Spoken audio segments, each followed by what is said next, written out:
Welcome to the Big World Made Small podcast for the adventure traveler. I'm thrilled you're here.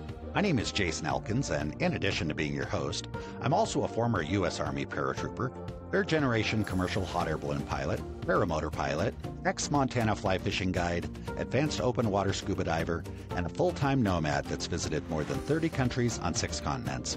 As a seasoned adventure travel expert with a passion for creating and sharing meaningful experiences, I'm on a quest to impact the lives of adventure travelers, tour operators they rely on, and the communities that host them.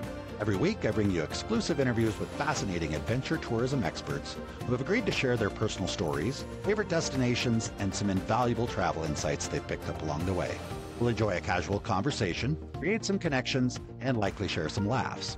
It's my hope that by the end of each episode, this big world will feel just a bit smaller. Let's get started, shall we? Welcome back, everybody, to another episode of the Big World Made Small podcast for the adventure traveler. So happy to have each and every one of you back here today. Also super excited to have Amy here with me. Amy Jones, she's the CEO and founder of TerraFauna. See, I knew I was going to say fauna a little bit, but TerraFauna. I'm going to have you say it just to make sure everybody hears it the way you want to, but TerraFauna Journeys. Amy, welcome to the show. Happy to have you here. Thank you so much, Jason. And yeah, just depending on where you are, we don't mind a little accent. But yeah, here in the States, we say TerraFauna Journeys. And right before I pushed record, I said, I'm probably going to pronounce it a little bit Latina, Hispanic or something like that, just because I spend so much time there. But anyway, Amy, happy to have you here. Where are you today? I am in my home office. I'm based here in Denver, Colorado, which is where I call home, born and raised. Very, very cool. And I'm actually in the States as well. So this is about the closest I've been in physical proximity to someone that I've had a conversation with on the show. So I'm visiting the States as well, and was actually just up in Colorado this past week. I had mentioned to you, my daughter got married. Anyway, so we're still doing this remotely. We should have got together for coffee and did it while I was up there. But anyway. Happy That's to have okay. Yeah. I mean, very cool. What is the chances? I'm guessing with your travel schedule and with my travel schedule, I head to Costa Rica on Thursday. So we got very, very cool. We're super excited I want to hear your story. I learned a little bit the last time we spoke, and I thought, man, that just, there's a lot of cool stuff going on there. So we're going to dig into that. I also recognize, and probably some of our listeners realize that you're kind of, not transitioning, that's not the right word, but you're in the middle of a big launch and something very exciting for you. So we're going to chat about that as well. And actually, let's do this. Let's give our listeners kind of the 30, 60-second elevator pitch for TerraFauna Journeys, and then we're going to dig into your background. Sure, yeah. TerraFauna Journeys truly is a conservation company. We're just doing it by way of travel. Our mission is inspiring conservation one journey at a time. And we are new to the market, serving a demographic of 35 to 55, which is not well targeted from the tour operator scene. I think folks in our age group are seeking more meaningful travel. And so we're here to do that at a time that, the planet and our global society, we need each other. The planet needs us. And so, yeah, here we are. That's very, very cool. Look forward to learning more about that. But before we do that, hang on, we're going to go back. I don't know how far we need to go back. We can go all the way to your childhood or however far you need to go. So for me, it really all started when I was little. Well, I come from a long line of explorers, but my dad was an avid collector of National Geographics. And I remember going into his office and sneaking them off the shelf and thumbing through them and dreaming of wild places and different people and things that were just so far flung from everything in my little day-to-day life. And that's when I really started getting curious about our planet. And, it's interesting. I found a collection from 1970s a couple of years ago. And we are still having the same conversations about the changes in climate and biodiversity restoration that we were back in 1978, National Geographic.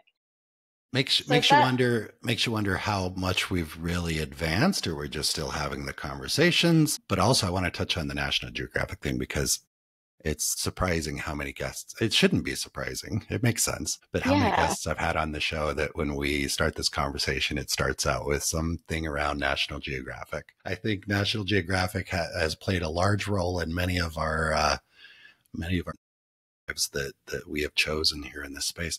Let me ask you this. Do you remember how they used to have like the maps inside of them? I would put them on my walls, Yeah, I knew you were going Jason. to say that. Me too. I had all kinds of maps from places I'd never heard of. I was like, this is so cool, and pin it up on the wall. And Yeah, and then did you ever cut out pictures from it? And then my father lost his mind when he knew I was cutting up his National Geographic. I, the pictures were definitely important, but for some weird reason, it was the maps. It was Yeah. like, that's what I wanted the constant reminder of was just random maps. And I still love maps for some reason. I don't know why, because it's the photos that we connect with and the people in the photos. But my parents had probably pretty clever. They'd bought a full year of, each episode. I was born in 1973 and we had one episode, for each month. And so that was something that they'd bought early on and wanted to make sure that I had a full collection. Of course, it's gone now, but so yeah, anyway. Yeah. So your dad was definitely buying National Geographics and treasured them. What kind of work was he doing? Oh, goodness. My family is very different from who I am. I sometimes wonder how I'm a descendant of these folks. Love them, of course. My father is a serial was, and so I think at that time, gosh, what were we doing? I remember doing door-to-door sales with him. Wow. We sold during the Gulf War. We sold American flags, but really, I mean, he's a man of like roofing and construction. Well, what you were saying kind of aligns. It's like somebody like that with the entrepreneurial spirit and I mean, that's what most of us are. A lot of our listeners, tour operators and people that go a slightly different route than the norm. Yeah. So very cool. But he liked to travel. Was that something did you have an opportunity to do that at all or? My dad never, well, he didn't get his passport, I think, until he was like almost 40. And then he went on this big trip to New Zealand. But I mean, we traveled the States. We were that like iconic Brady bunch that we piled into the minivan and went to every national park. But no, never went out of country. He wasn't much of an avid traveler. And I mean, coming from a pretty conservative family in a small town in Colorado, conservation was just looked at from a very different lens too, from my dad and his brother and my grandfather and his dad. Well, So let's talk about that more because it's going to be an important part of our conversation with your business model and all that. So when you say, they looked at conservation through a different lens, what does that mean growing up in Colorado at that time? What does that mean to you? yeah, sure. And we don't need to make it political. I'm not trying to put you on the spot, but I grew up in Wyoming. I grew up in Wyoming, Right, right. so it's Yeah, I mean, probably kind of similar. you understand the kind of folks then. I mean, a lot of these people, you know, grew up on the land and live with the land and understand the land a lot better than people in the city.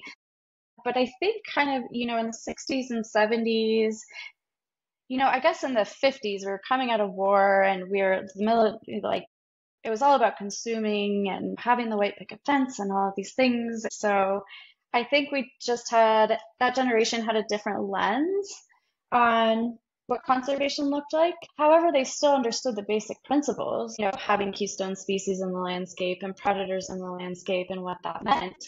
And so my father was actually even involved in the early 90s with wolf reintroduction in the greater Yellowstone ecosystem. And so definitely proponents of, an abundant landscape, but also not quite understanding at what rate taking things from the landscape was hurting the planet. So there wasn't a lot of thought around the numbers being taken or how conservation was done back then. We just Right. didn't have the information we have now. Yeah, sure. Absolutely. And I appreciate you sharing that. I'm trying to envision you and your family loading up the Brady Bunch, I think is the term you used. How big of a family? Do you have some siblings who were involved in this? Was dad and mom, or what was going on? What did that look like? Oh my gosh, so we were truly the Brady Bunch. My dad and my stepmom met when I was 4, and so altogether there were 7 of children and 2 parents. Yeah, three three boys, 3 girls, and then a baby, a little girl. So was this a camping trip? What did these trips look like? Because that's expensive to put them in a hotel. I mean, I can imagine like 2 or 3 little tents in a campground. Yeah, we often didn't stay in hotels. If we did, it was a motel. Yeah. And dad was usually driving us through the night to get us to our destination to save on overnight costs. And those were the days when you pulled the seats out of the van hmm and piled everybody in without seatbelts. So we had our sleeping bags in the van. But when we got to the destination, yeah, we were usually setting up camp. Do you think that those experiences had a big influence on your life choices now? Or, I mean, I suspect they did, but what do you think was the biggest part of that? Ooh, that's a good question. I mean, absolutely, of course. I mean, I think it just fueled my sense of adventure and exploration. You know, my dad always took us to far-flung places where other people were not. It was always a goal of his to find, the quietest place and the best campsite. And, he taught us how to survive out there too. It's kind of it was a requirement as a kid of Dennis Jones to know how to survive in case something happened. I mean, he himself got caught in wild winter storms for days when he was a young kid, and so I think he wanted us to be prepared for that too. Tell me more about that. I suspect you have a story or two where you were learning survival skills. Oh, learning survival skills. Sure, yeah. I mean, everything from knowing how to create your own line to catch a brook trout to how to gut a fish, hmm to, I mean, how to set up camp, to keep protected from the elements, I'm certain things you curious, can harvest. did he do the fires? Like my dad, that was a big thing for him was you need to know how to make a fire. And I remember several times when the weather was just really, really crummy growing up in northern Wyoming, we'd load up in the truck and drive up into the mountain where it was, snowing and blizzarding and all this stuff. And it started out with, he'd give us a pack of matches. We had a whole pack at the beginning, and we had to be able to start a fire with a pack of matches. Then it got down to okay, 3 matches. You get 3 matches. That's it. Don't waste them. And it Yeah. was miserable, but it was really, really cool. And then when I found myself in the Army several years later, I went to a survival course, and I knew how to build a fire. I was, I was like kind of envisioning you and the 7 kids, and oh my gosh, wow. Yeah, that's brilliant. I don't recollect a fire experience. Maybe he was more keen with the boys on the fire. I don't know. Well, you were But lucky. I love that. You were lucky because there was a lot of pressure and a I'm lot of, sure. okay, you're down to the last match. And if you can't light it, we're going to freeze to death out here. All kinds of psychological drama. Of course, the truck's sitting right over there, Right. we're not going to freeze to death. But anyway, so I was just, was curious. What did your stepmom think of all this? Was she fully on board, or? I mean, yeah. You don't have to My say dad, anything. Maybe. she definitely loved it. Yeah, for sure. But I think she kind of always was like, you don't need to be as hard on them as maybe you're being. That's a normal, that's a, Yeah, normal motherly thing to do. Yeah. yep. What about your siblings? Did any of the siblings kind of end up going a similar path, or completely different? Or how do you kind of touched on that it influenced you? How did all this stuff influence them in general? Yeah, we all went such different ways. It's so interesting. But I would say the most similar was my little sister. She's living down in Southwest Colorado now, and her husband, gosh, I think they've got like 16 horses. They run a full operation down there, over 200 birds at a full ranch. Is there tourism involved in that? I'm curious. I mean, is this No, I think no. a bunch of horses and birds, I think Dude Ranch, but that's not what they're doing. No travel. I have tried to convince them to do that because, of course, I could help them with that. Yep. But my little sister runs a riding school, and then they actually sell the eggs to all the nearby towns, and then they have meat birds, so they sell the meat birds to different grocery stores around.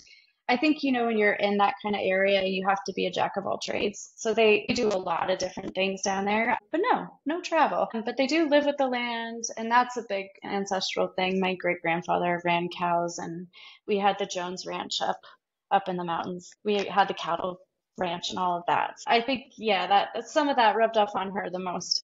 I get it. I really enjoy chatting with someone that grew up in the Rocky Mountains, kind of similar to, like, okay, I can resonate with this. And there's other people that grew up in other parts of the world or other parts of the country that think it sounds pretty cool, but aren't able to resonate with it. So it's very cool.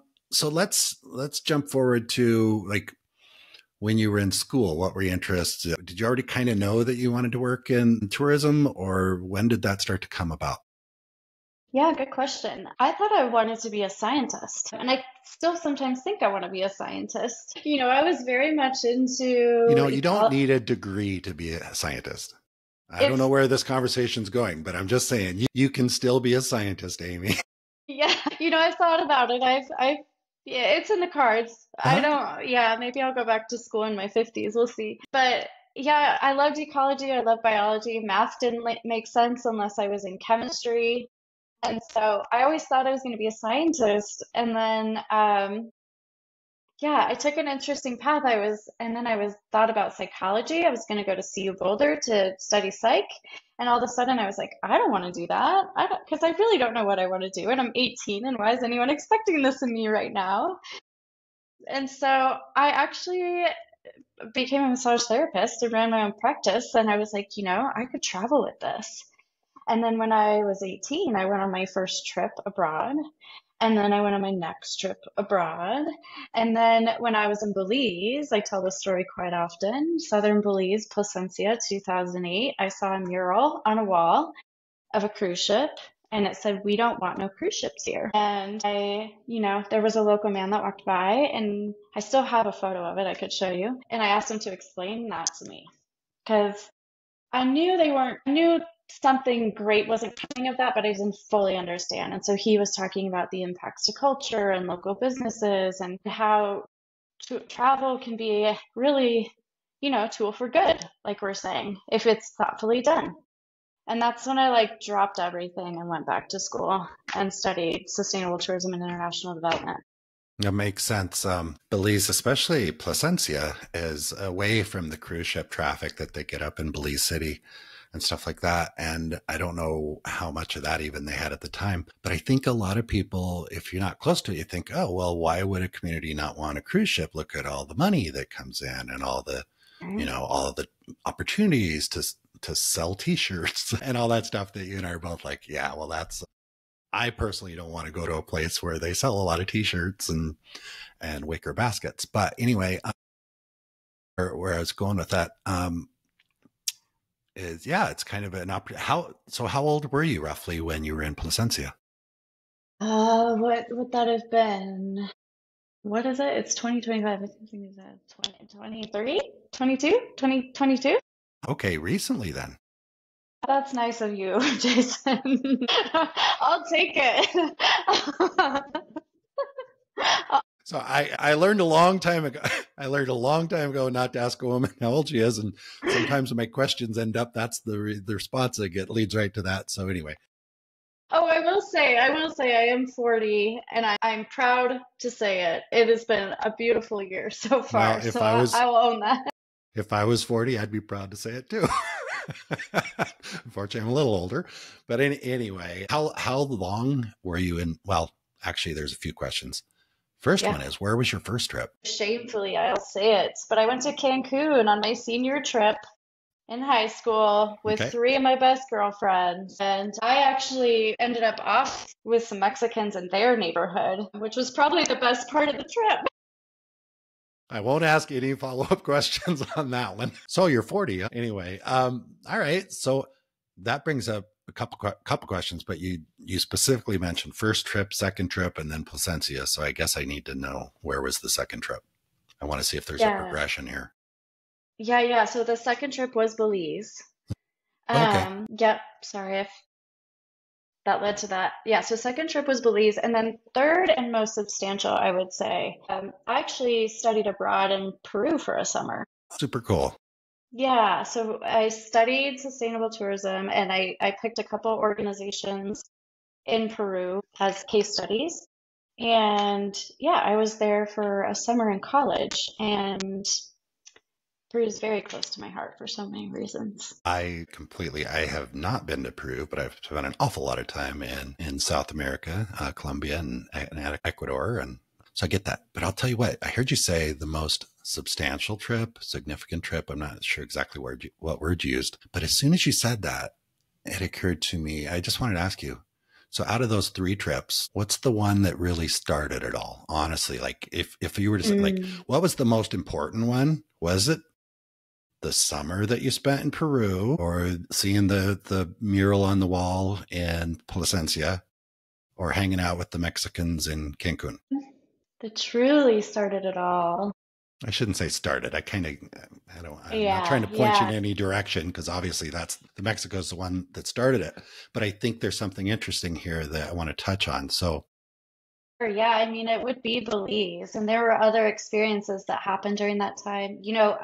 Gia was the man that I met, and he also worked on a dive boat, and I went out with him and his friend. And it was lobster season, so they were spearfishing for lobster. And I learned all about lionfish and how invasive they are in the region. And so we were spearfishing lionfish because if you're down there and you see them, you're supposed to because of just how they were taking over the reefs. That's just one experience of many that happened on that Belize trip that really started to open my eyes to this way of travel. So I would say right. that. What I was curious if you would go to the Cancun thing as being well, here, I'll share what's going on in my head. Is Cancun being the first trip outside the US. And obviously you took it further than just hanging out on the beach. You went and met locals and connected with them. Did you go on a cruise ship, or you flew down, or what? Tell me a little bit more context about the trip to Cancun. Sure. So it was spring break 2001, baby. Spring break. Okay. So, yeah, no cruise ship, just flights. Okay, so you're kind of like, that is kind of mass tourism, is what I mean. You Hmm. went to Cancun, spring break, and isn't it interesting the direction you've ended up going? And where I'm going with this is, a lot of people, their first trip out of the US might not be a conservation based trip. The mass tourism sometimes, I guess I'm suggesting, is there value in some mass tourism stuff as far as at least getting people a little bit outside their comfort zone? So, like, do we just sacrifice Cancun? There's a lot of great stuff around Cancun. I shouldn't use any particular place, but should we sacrifice Cancun and maybe Cabo and say, you know what, let's the mass tourism go there, and the ones that really enjoy getting outside their comfort zone, then we'll take appropriate steps to go have other types of experience that are maybe more conservation based? Or do we just try Mm. and change all tourism, and knowing that, well, some people are just not going to go if it's not mass tourism? I don't know where I'm going with this. Any thoughts? Do you know where I'm going Yeah, with this? no, yeah, yeah. I think you're kind of ripping open a big box. It's a lot to digest. I think there's a similar topic with zoos, and I can go there with you too Ooh, if you yeah, want. very similar, right? But but I do think at this point in time, all travel companies know they need to be doing better. Royal Caribbean is doing better than they ever were before. The big companies are doing better because as a society, we are demanding it. So even though it may feel like mass tourism, I would challenge folks to get behind the scenes and start asking the questions about their operations because a lot of folks are doing a lot of good work. But that being said, it's kind of like gateway drug Right. to meaningful travel. Is mass tourism okay? I don't know, because the question is, without I mean, how many people that really travel and are really into conservation, their first trip was a spring break, or some of them a cruise. And it's because their parents took them, because their parents didn't have the money to go to an eco resort off the coast of Belize. They maybe were able to finance a trip to Cancun, and that gets them turned on. But then there's also the cultural, like, if you live in the US and if you've never left the US, some people may have a slightly different perspective about people from Mexico. But once you've maybe gone to Mexico and Cancun and you end up in the neighborhood partying with the guys and the gals in Mexico, does that change your life in a good way? So is it, I don't know. I have no answers. I'm just. Yeah, I mean, well, here's kind of my general thought. And obviously this is coming from someone that now has like 20 years under their belt of traveling. It expands your horizons and your perspectives in ways that just nothing else does. And that is good for us, right? Like it is good for us to be curious and to continue to learn. One thing I know is the older I get, the dumber I am. It is so important for us to realize we just know so little, and to put yourself in those places can be in the United States. They don't need to be out of the country. Into situations where you're, just, like I'll go back to my initial statement. We all need each other, man. Yeah. And if whether you're Mexican or Croatian or Russian or from the States, we all need each other. And, travel builds that bridge. Do you have people, I suspect you do, and don't mention any names because I want you to promote this episode. I don't want you to, nope, I don't want anybody to hear this, but I suspect you have people in your life that maybe haven't traveled and they listen to you talk about, oh, I want to go here, I want to do that. And I think they mean well, but they just sometimes say some things you're like, wow, like, why would you want to go there? That place looks filthy, or that place, I'm trying to avoid mentioning any names as well, but she probably won't listen. My mom, she's traveled. She's been to Africa with me, Belize with me, quite a few places. She likes to travel, but sometimes, there's safety concerns, right? So I might be watching a video about Georgia right now. I want to go to Georgia. So hopefully a few episodes from now, people will be listening and I'll be saying I'm in Georgia, the country. She just has these, interpretations. Oh, it looks this way. It looks that way. Why would you ever want to go there? Or it's close to other countries that are in conflict and all that. And I find that pretty much every time I go against that type of thinking, amazing experiences open up for me. When I started traveling full time, the first place I wanted to go when I started traveling full time was Colombia. And honestly, my family's like, no, I don't think this is a good time. And that was like a few years ago.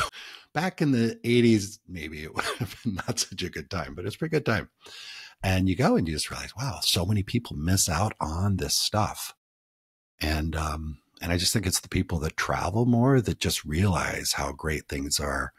Or there's conversations about, different religious faiths and, ooh, yeah, probably don't want to get in a relationship with someone from this religious faith because they're all different. I don't know. But then as you travel, you start to realize, no, that we're a lot more similar than we are different. My first time in Malaysia, first first opportunity to really spend time in an Islamic country. And you know what? They love their kids just as much as we do. And they've got different customs, different cultures, but they love their partners. They love their kids. They love their families. And you might not really know that if you don't go see it, because you're not going to see it on the news. Well, yeah. I have some really good examples of that too. And I'm not sure if there's a question there, but just for conversation's sake. That's all we're doing. It's just a conversation. Yeah. I was moving, I was en route to moving to Peru last summer, and I was actually in Georgia, in rural Georgia, the state of Georgia, not the country. Because we were staying with some family before my partner's sister was getting married, before we headed down to Peru, and we ended up at a football game. He used to be a football coach down in the South, and it was a high school football game, and met some of his old friends there. We were telling them what we were doing, and one of the older women that had joined the conversations, she said, "Oh my word, why are you going there? You're going to get off the plane and be met with AK-47s.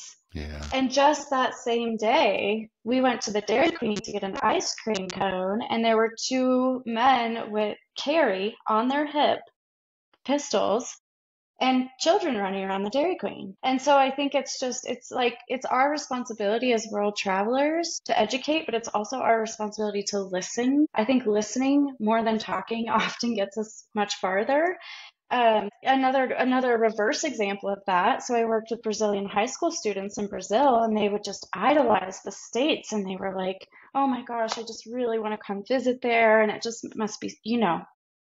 And I said, there are some really great places in the United States, just like Brazil. Brazil's as big as the continental US, if you didn't know that. But let me tell you about some areas of the country that are kind of like here. And, we talked about different areas around the country that have a lot of violence, a lot of gun violence, a lot of, struggling. And so, yeah, I suspect. Yeah, I suspect you heard stories there and other places, as I have. You speak to someone. To me, it's really interesting.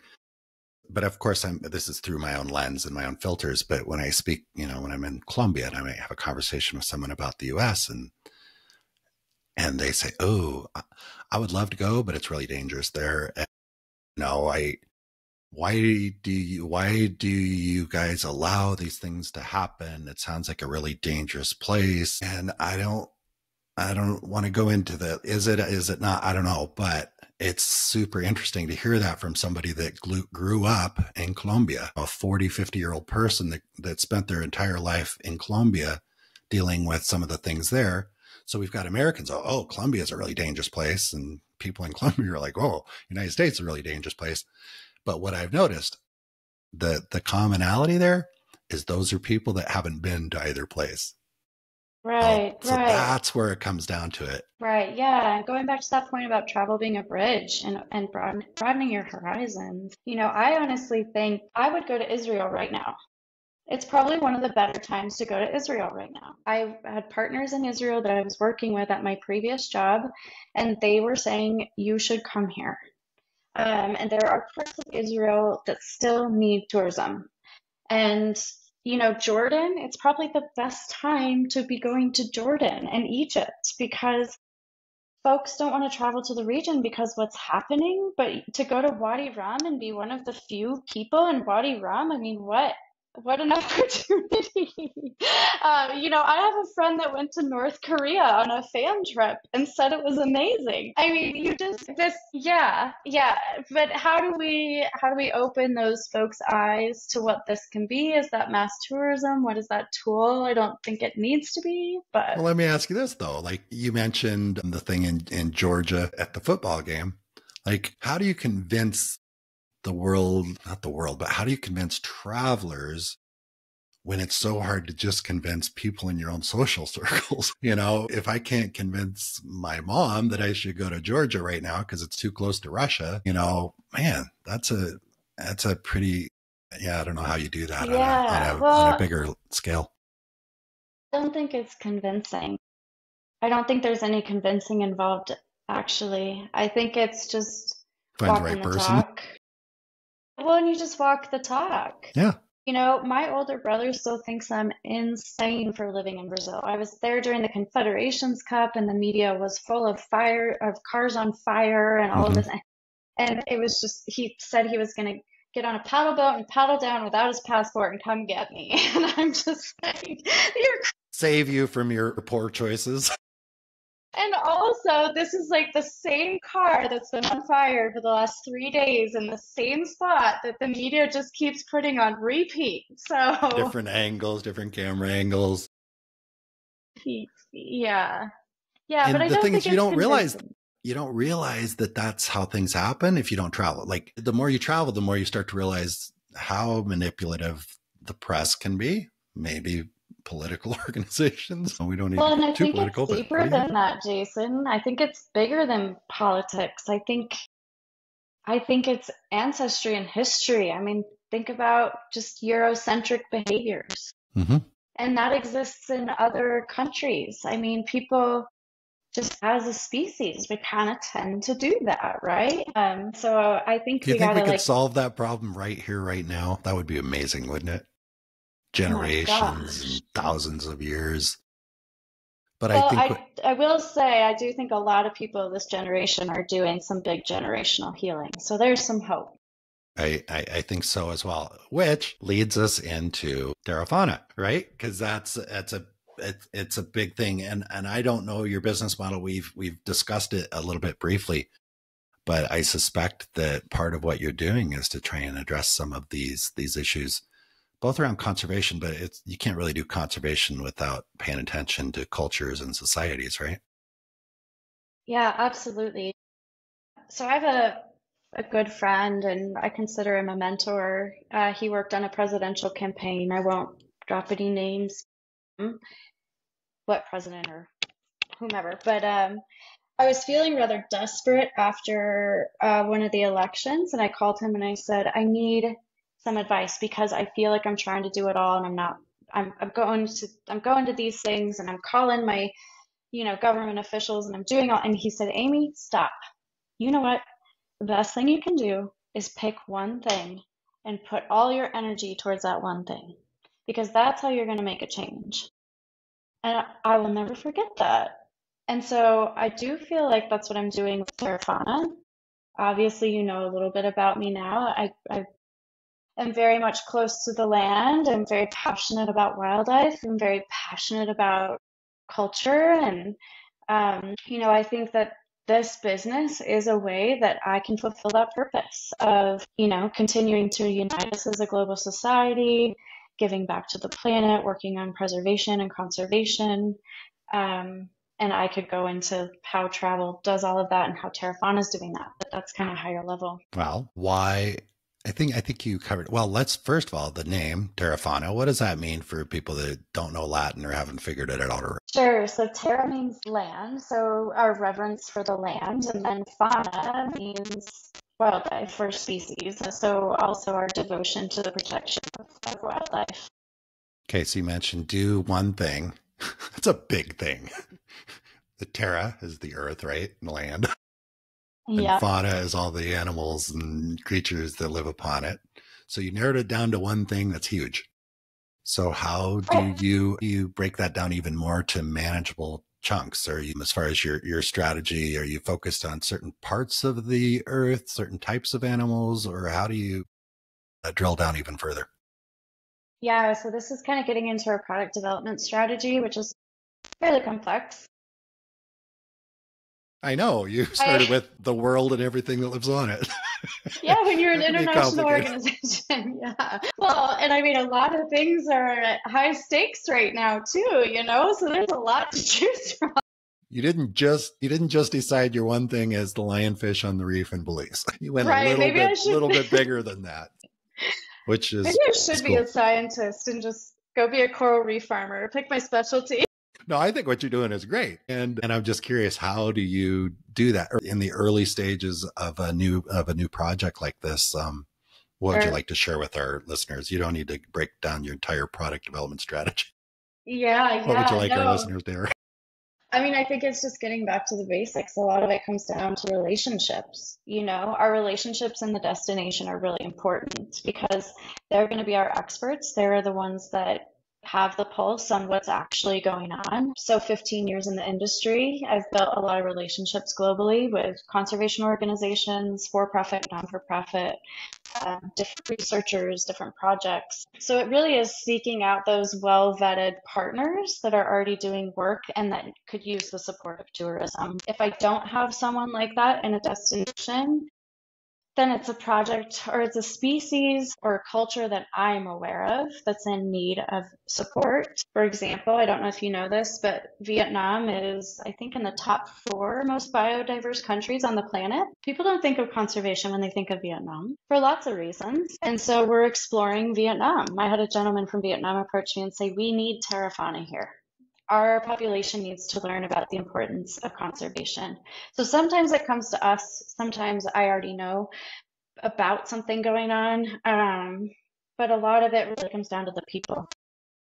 So you said something really interesting because I'm looking at it through the lens of what does the traveler likely to experience? And we'll get into that in just a second.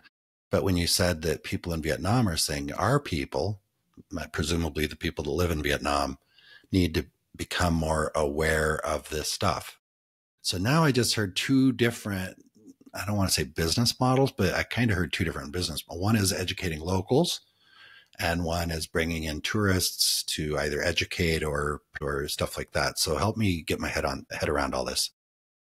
Yeah, you're very astute, Jason. Sneaky, sneaky. Well, I mean, going back to the benefits of being an international traveler, cross-cultural, you know, influence just happens. Cross-cultural collaboration, cross-cultural everything, it just collides, right? And you, Mm-hmm. unless you're isolating yourself on a cruise ship and you're not getting off a dock, then there's no way that you cannot become immersed in the culture. And so there's always going to be that exchange that happens between the traveler and the locals. Picture I just had in my head. Maybe you're already going to do this. Maybe you're already doing it, but I like, you know how they bring like school groups, like they might take a school group and take them out to a conservation site and show them the animals and help get them immersed in the nature there. And I'm thinking, wouldn't it be cool to take a bunch of, I'm going to just say what comes out of my mouth. I don't know how it's going to sound, but if you take a bunch of middle-aged Americans and you take them to Vietnam and they go out and spend the day with a bunch of kids at a nature preserve. It's the first time the kids have been there, first time the adults have been there, and maybe they're planting mangroves together or something. I don't know. That sounds like a great product. Doesn't that sound cool? What do you think? I can guarantee you a majority of the people involved in that day will walk away remembering it for a while. I know, right? Yeah. Okay. So is that kind of, maybe not exactly that product, but is that kind of what you mean when you say educating both sides and creating connections? Sure, yeah. I mean, there's some more intricacies to it because we don't want to call ourselves a voluntourism company. Mm-hmm. We're not. There can be a lot of issues when it comes to, there are great voluntourism projects, and there are also some not so great ones. They can actually be more detrimental than positive in a lot of ways. And so making sure that I would be a really, really bad podcast host if I didn't ask you, tell me more. I'm not trying to create a controversy, but seriously, I'm curious. Yeah. So we don't need to name any names, but I think this is important. Yeah, what should people know? Yeah, I mean, I'll use an example, one that has stuck with me for quite some time. An organization went into a small community in Africa, observed they didn't have immediate access to water. The women were walking multiple miles every day, carrying water on their heads, just so folks could have water to cook and clean and wash and do everything that they do with. So yeah, an organization came in and volunteered to dig a well. So they dug them a well right in the middle of where they live. And, there was a language barrier there. So not much was exchanged. The head of the community was speaking at the head of the organization. And then a year later, they came back and the well was not being used. They were asking, why are you using this? It's right here. You have water right here. And the women came forward and started speaking about it. And they said, well, you never asked us. It is our most precious time of the day when we get to walk to and from and connect with our fellow women in the community. And we're still going to do that. Beautiful. And so that well went completely unused. I have 100 examples like that, but I mean, that's just, hopefully that paints a picture of how voluntourism cannot be good. It does. And a great example, because it's one that probably anybody listening to this podcast has heard of, an organization that built well. No, doesn't mean that, because I'm sure there's people listening to this that have been involved in projects like that. So we're not knocking any one particular project. No, but it's a good example of coming in and deciding what we're going to do for a community instead of coming in and deciding how can we support you? What, if we want to make life better, how can we do that? Maybe they're like, you know what, move the river a couple more miles so we can have more time to chat. I don't know. You never know what somebody's going to say unless, Probably. Or, that's like, this is going to sound weird. I think a lot of people can relate to this. Like how many, I just say what comes to my mind. How many guys that often volunteer to go to the grocery store in the evening or on the weekend just to get out of the house. And they probably wish the grocery store was a little further because they really just want to go take a drive. They just want to get out and explore, take a drive or whatever. So, Sure. putting a grocery store right next door is not going to help them. Kind of the same thing, right? Sure. Same with us women in our book clubs. I mean, it's a thing, right? Yeah. Why do you think guys get their hair cut once a week? Just go hang out with the guys, whatever. But yeah, it's so anyway, that was a really, really good example. I appreciate you sharing that. Yeah, sure. And I just want to make a quick point too. Not only are we working with communities, but I think one of TerraFauna's biggest differentiators in the market is we're working with our travelers. A lot of tour operators speak to their travelers, and we're listening. All of our language, when you check out our website and everything that we offer, we're talking with our travelers rather than to them. Is that because there's a couple different ways I would think, okay, listen to our guests or travelers. Definitely during the product development stage, you might want to get feedback, but then also actually in the itinerary planning, like when you actually have a potential traveler with you and you're discussing what their experience might look like. So do you mean that on both those fronts, or is there something else I'm missing there when you say listen to our travelers?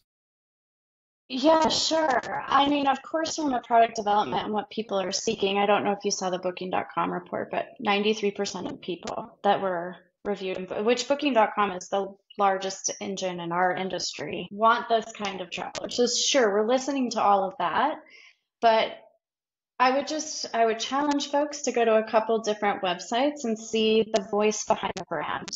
It's really the entire voice behind the brand is, we want you to be a part of our community. We want you to be a part of this movement because it's collaboration over competition, and we're only going to move the needle on conservation if we do this together. Perfectly said. And I also realized that one of the most valuable tools that operators, let's just talk about operators, have is to help paint the picture for what the experience might look like. So if I go onto a random adventure travel tour operator website, I say adventure travel, but you know what I mean? Just kind of this type of niche. Like they need to have some sort of sample itineraries on their website. They need to have something that helps me get my head around what does that look like. Sure. This is a podcast. We don't have images to share with people. We don't have, we're not going to go day by day by day. But I think it would be beneficial if you can help us paint the picture for our listeners as to, okay, so I hear you talking about this and that, but what do you want to give kind of an example type of trip so somebody can make, get a little bit clear? This is the type of thing we're talking about, or is it more complicated than that? No, I mean, I can give just a couple key points that will hopefully resonate with folks. We, as TerraFauna, are excited to be redefining the luxury travel market as access over excess.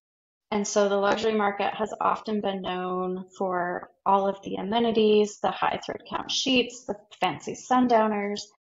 Those are lovely. We're still doing all of those. Those have been going on for a long time. But now luxury to us means access. And so that might mean Amy's friend that knows people at the Rhino Birthing Center or at the cheetah rewilding facility that the public just don't get to access otherwise. And getting that those firsthand experiences to being able to impact conservation, one, but also to the people truly doing the work on the ground. That I would say is like our biggest thing. So imagine, if you will, you're in Chile, southern Chile. We're not going to Patagonia because you can go to Patagonia. We're going to go to, there are 9 national parks within southern Chile, just not Patagonia. There are actually some exciting news on the horizon with some other stuff coming into play later this year. But we're partnered with Rewilding Chile, who is the Tompkins Foundation daughter organization, Doug and Christine, that founded Patagonia back in the day. And their team comes out. They get to meet with us, tell us what's going on with Rewilding Chile. We get to go out in the field with them, learn about the rhea introduction, which is this beautiful species that they're working on bringing back into the landscape. That might be your morning, and then your afternoon, we go on an afternoon hike, and then you go back to your well-appointed lodge. You still get your soak and your nice dinner. So yeah, I would say maybe that's a day in the life of TerraFauna. Very, very cool. And you mentioned, I want to touch on one thing, just maybe as a clarification point, or you can correct me if I'm wrong, but so is Doug Douglas Tompkins, because we're talking about Patagonia. You don't do Patagonia, and then you mentioned his name and you said founded Patagonia. Just want to be clear, that's the Patagonia company, right? He wasn't like the guy that founded the whole entire mountain area of southern Chile. No. So Douglas Tompkins like created Patagonia National Park. His friend Yvon Chouinard, which they're buddies. Right. Okay. Yeah, was the founder of Patagonia apparel brand. Okay, so yeah, I know that there's Pumalin Park that he was very involved with. I wasn't sure about Patagonia. I guess I didn't even realize there was a Patagonia National Park, but I've been in Pumalin a few times and remember Doug Tompkins, and then Patagonia Company, Yvon Chouinard. So thank you. So I just clarified that for myself too, and all the listeners that care. So and thanks for promoting Pumalin, because Pumalin is beautiful. Yeah. It's I love Chile. I haven't been to too many places or met people I don't love. So I don't know. I'm probably not the best person to ask for advice. Oh, it's amazing. Everything's amazing everywhere. But it really is a special place. You know, I think most of our listeners have probably been on the tour that's like, oh, we're really into community outreach and we're into conservation and not knocking any of it. But then it's like, okay, well, we've got the half day. We're going to go visit the women's center where they make, knit scarves or whatever, right? Yeah, very common. And you kind of go there and you kind of like after the fact, you're like, okay, I think we just went on a tour to a gift shop. And I'm not really sure. I mean, yeah, is it good for the community? They get to sell their stuff, but it's not quite kind of like now. Go hang out at their house with them and watch TV with them while they're knitting these things and learn how to do it at the same time. And then I might feel like I got some sort of connection. So I just wanted to touch on that because what I heard you describing doesn't sound like that. It sounds quite a bit different. Yeah, I mean, you're walking on a very tightrope with these experiences. I think the thing that you need to be most mindful of when thinking about these experiences is how much is it impacting their traditional way of life? Is it pulling them away from all of the things that they normally do on their day-to-day and essentially impacting their culture and moving, their, I guess, revenue, that's not the right word, but their livelihoods to a different way of making money? And also, have you asked them? Have you asked them what they want to be doing with their lives? A lot of these women in these shops don't want to be doing this with their life. Kind of maybe feels like a sweatshop to them, right? Well, I mean, exactly right. There's so many good examples of that out there of putting people on display. Essentially, it happened in Brazil during the World Cup. They built a gondola over the favelas. If you want to visit folks in the favelas, go walk through the favelas. And so, yeah, it's hard this is very different. All that to say, to answer your question, this is very different. We're given permission. These people are wanting us there. There are often places where I say a lot, our travelers, because of the demographic that we're serving, have done Machu Picchu, they've done the Serengeti, they've done the Great Barrier. They're coming to us saying, okay, what's the next level thing? And so they're going into destinations. For example, I'm working on a product now. I won't say the destination, but we will be the only travelers visiting with this community for the entire year. And we've been granted their permission. So, yeah. It's super cool. And what you mentioned, the gondola over the favelas, and it reminded me. So it was someone in the government. I don't know. I'm guessing someone in the government in Brazil thought, okay, people want to see the favelas, but we can't, it's not responsible of us to let them walk through the favelas. And so we're going to build this gondola so they can see it without disrupting, the people in the favelas, and we don't have to worry about safety concerns, all this stuff. That's kind of what I put together in my head. I don't know, but I can tell you when I was in Colombia, when I first got there, I had a friend who kind of, grew up in the upper social stratuses. I don't know if it's stratus is the word or is it strati? Strati.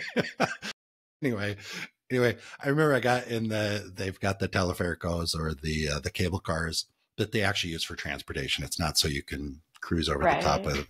And I remember looking out like, oh my gosh, I want to look at that cool little tienda. Look at that cool little, you know, place they're barbecuing. Like let's get off and go walk through the neighborhood. And she looked like, oh, you can't do that. I'm like, what do you mean? She's like, oh no, it's not safe. You can't do that. And I had a lot of resistance. I said, well, is it because you don't want to go with me? She's like, I'm not going down there. And I was like, well, I'm going to go. So I went back a couple months later. I had an opportunity. I took the cable car up to the top and walked down through the community. It was amazing. It was so cool. Yeah, you know? yeah. And I connected with people and they looked at me like, oh, wow, we never see tourists here. But they were so friendly, so sweet and smiling at me. And I guess where I'm going with that was she's Colombian and she still kind of thought the best way to see these neighborhoods was flying over the top. So I think where I'm going with this is, so if you're working with people on the ground to create these experiences, you're probably not working with the people at the higher levels necessarily that have maybe some of those attitudes about it. You really need to get in like at a ground level, kind of grassroots type thing. Is that right? Or am I just rambling? Yeah, I mean, it's just, and first of all, good on you for doing that. It's often I hear experiences like that, and people are like, they're the nicest people I've ever met. Of course they are. We're all human. We need to connect. Going back to my point, but I went and lived. say, I went back and lived in one of those neighborhoods after yeah. for 4 months. I spent 4 months in Comuna Trece, which is that neighborhood in Colombia, you know. But anyway, yeah, it's wonderful. Yeah, So, and I bet you they taught you the best dance moves. they were And so you know, nice. so Oh my gosh. great. Yeah, yeah. I mean, I know a woman in a Brazilian favela that healed a bug bite I had, and the pharmacy couldn't figure it out. You Mhm. know, like yeah. But where were we I'm going with sorry. this? Well, we were talking about just like is yeah, go Right, ahead. right. I wouldn't say that we don't work with large organizations or the people at the top. I mean, that's our goal. If we can get in their ear, that's our goal, you know? But, you know, a lot of it is grassroots. It is a lot of just the people that are on the ground doing the work because they're the ones that are most intimate with the work. But I will say, I have a meeting with the gentleman at the Australian Geographic Society tomorrow. They have a pretty big name, and looking at how we can collaborate and partner with them. Our partner in Australia is Australian Geographic Travel. So we work with organizations small to large scale. Government, I think that's another conversation. Conversation for another episode. We can. Yeah.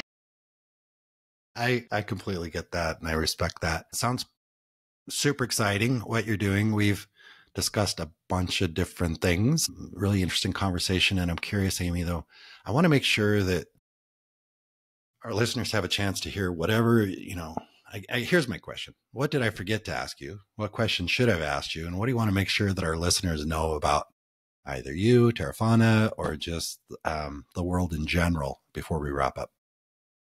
Yeah, you know, I would say TerraFauna is here. We are excited to be here. We officially launched to the world on July 16th.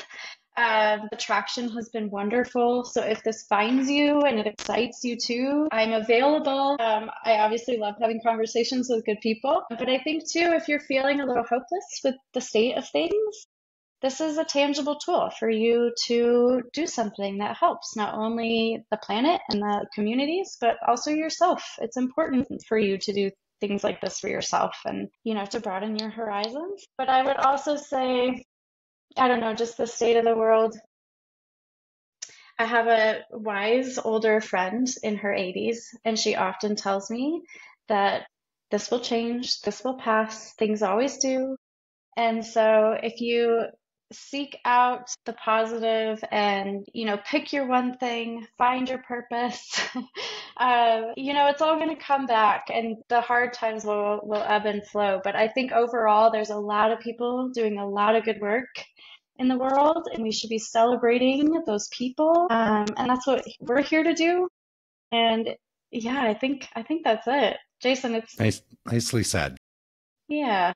You know, and you touched on something there. You said your wise older friend that, you know, kind of focus, you know, because we can either focus on the positive you know, the direction we can take things, the exciting things that are going out there, or we can just hold our head down and say, oh, well, the world's gone to hell in a handbasket and there's nothing I can do about it. And when you're living that, you know, when you've got that perspective, you tend to not do anything about it. So it's so much better to kind of keep that positive mindset and look forward. And I love that you're doing that. We're going to have the link right to TerraFauna right in the show notes. So anybody listening to this, that, you know, if you're still listening to this, it's because you're enjoying Amy and you're feeling a connection with her. So what the hell, click the link, go to her website, see what she's doing, and yeah, go change the world. Thanks, Amy. Yeah, thank you, Jason. It's been a real pleasure. We'll connect again soon and discuss government politics. Perhaps. We're going to have a couple of drinks before we do that. But sounds good. I like red wine. All right. Sounds good, Alrighty. Amy. I'll chat with you soon. Thank you. Sounds good. Bye-bye. I trust you enjoyed listening to the conversation as much as I enjoyed recording it. If you're enjoying the Big World Made Small podcast, please take a moment to tell the algorithm by subscribing and posting a review so that others can benefit as well. I also invite you to take a quick trip over to bigworldmadesmall.com and join our private adventure travel community to receive new episode notifications, special access to our guest experts, and perhaps even some exclusive partner offers that we haven't discussed on the podcast. I'll publish another episode soon. Until then, keep exploring. It's the best way to make a big world feel just a bit smaller.